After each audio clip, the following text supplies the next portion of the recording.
Those are major nuclear powers. Those are not like a little bit. And they were angry. Everyone was stronger, to a point where the next one's going to be, you know what, the N-word. You know what the N-word is, right? Nuclear. Yeah. Was drifting towards a nuclear showdown, and it all started from the so-called Pahalgam fiction that India created. India's reaction is, it's gone haywire. Look at their long-term agenda on Kashmir. I think this is about time to reinvigorate our diplomatic channels. Hello viewers, President Trump has spoken again and again. He has spoken about the prospects of nuclear war, the frightening prospects of nuclear war that he says he prevented by intervening via the trade tool.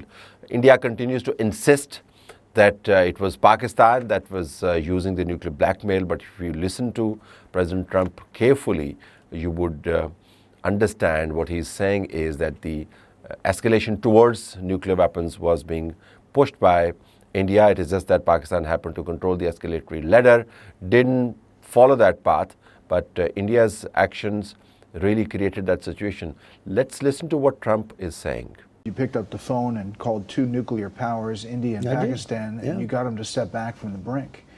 That was a success as you got on the plane heading over here. A bigger success than I'll ever be given credit for. Those are major nuclear powers. Those are not like a little bit. And they were angry. And the next phase was probably, did you see where it was tit for tat. And it was getting deeper and more missiles. Everyone was stronger, to a point where the next one's going to be, you know what, the N-word. You know what the N-word is, right? Nuclear. Yeah. Thank you for the clarification. I figured you'd want to clean that up. No, it's the N-word. That's a very nasty word, right? In a lot of ways. The N-word used in a nuclear sense, that's the worst thing that can happen. And I think they were very close. The hatred was great. And I said, we're going to talk about trade. We're going to do a lot of trade. Don't forget, Iran wants to make a deal with us badly for a lot of reasons. But when you look at India, they are calling, Iran wants to trade with us, okay, if you can believe that. And I'm okay with it. Well, before I talk about that, just one word. Yeah. Also Pakistan. Great conversations with Pakistan. We can't forget them. And because it does take two to tango. And with India, I felt very certain. And with Pakistan, I also talked about trade. Oh, they would love to trade. They would love to trade. They're brilliant people. They make incredible products. And we don't do much trading with them. And yet I have a good relationship with a lot of people that you wouldn't believe. So Trump, in his own Trump lingo, as I call it, is talking about a very dangerous situation. And he does admit to the fact that this was drifting towards a nuclear showdown. And it all started from the so-called Pahalgam fiction that India created, which essentially means that India wanted to create a situation like this, which Pakistan prevented by decisively beating them back through the conventional weapons. But next time round, it could be different because India is intent upon creating another situation. They keep on escalating the situation through their statements. One needs to raise this question, why India keeps building its arsenal. They've recently signed this contract with Bharat Electronics Limited, and they want to build a new missile shield to counter drones. So you can really ask them, if you have defeated Pakistan, where is this push and focus on more defense spendings and building arsenal coming from? You're going for more missiles. You're signing a deal with Russia. You have a deal with United States. And then you're taking out this anger on companies which are really bringing in foreign revenue for you. You're canceling contracts with Turkish companies. There's a company called Salabi, and it deals with handling a lot of stuff at airports. You're canceling those contracts. And then Adani Airport Holdings is also terminating a partnership with the Chinese company. So India's reaction is, it's gone haywire, really. Certainly has gone haywire, but there's a method in this madness and there's a background to it. You spoke about the missiles technology and how they are now investing into creating some sort of a local Iron Dome. But they have been testing waters in Pakistan. Let me take you back to a year 2022 when an incident took place. A missile landed from India into Mia Chunnu, and the Indian explanation at that particular point in time was that, well, it just flew off the grid like that. It just didn't take the path it was supposed to take. That it was an error. Anybody with any sense of how missile technology actually works would know that missiles have to go completely blind, basically losing their global positioning systems to actually go off the path. Was it that, or was it something else?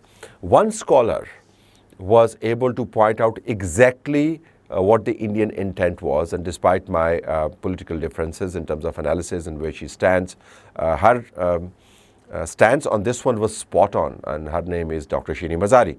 I pulled out a few tweets of Dr. Shini Mazari when this missile incident happened, which at that particular point in time, the military leadership at that time, General Bajwa, kind of ignored and put it under the carpet, and that's how Bajwa basically also created huge problems for Pakistan in terms of understanding the Indian design. So what is it that Shiri Mazari was saying? Indian explanation, in quotes, for its supersonic projectile missile doesn't wash at all.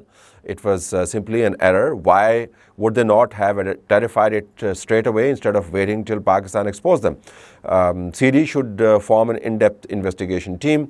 This was a reckless move by nuclear India. Whatever the real intent of India, either testing Pakistan's system, that's 2022. That's what Shiri Mazari is saying, or signaling. This was irresponsible behavior by a nuclear state. It endangered lives on the ground as well as civil aircraft, something which happened actually when they started their attack, and Pakistani aircraft, civilian aircraft were in air, and lives of thousands of people were endangered. International community must take India to task on this irresponsible and dangerous behavior. Then she also says, in another tweet, well, we know missiles don't simply get fired accidentally, as there's a whole process from priming to targeting, etc., unless India's command and control is chaotic. In that case, the international community should immediately investigate how irresponsible and dangerous India is in terms of loose missiles. International community didn't do a thing on this, because we didn't do a thing on this. And that's unfortunately the story of Pakistan's previous handling of India-related issues. Look at their long-term agenda on Kashmir. They have been at it for a very long time in terms of reabsorbing the state into the Indian Union, and half of their plan was implemented again when Bajwa was in power. They have been trying to review the Indus Water Treaty, 2016-17. They actually formed a committee which made the recommendations which they implemented in 2025. So what I'm saying is that India has a design here.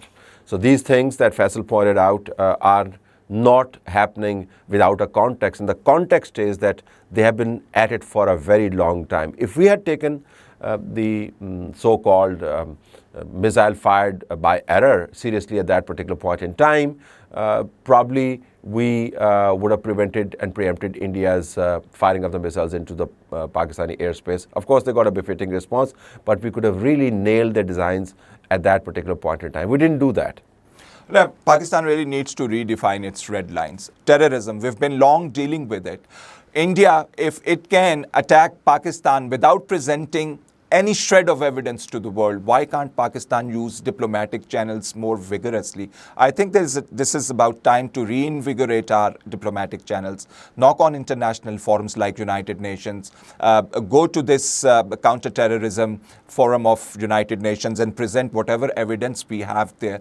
And we should speak more about it to international community and at home as well, so we can really expose Indian designs. I think you hit the nail on the head. Pakistan really needs to have a full spectrum India policy.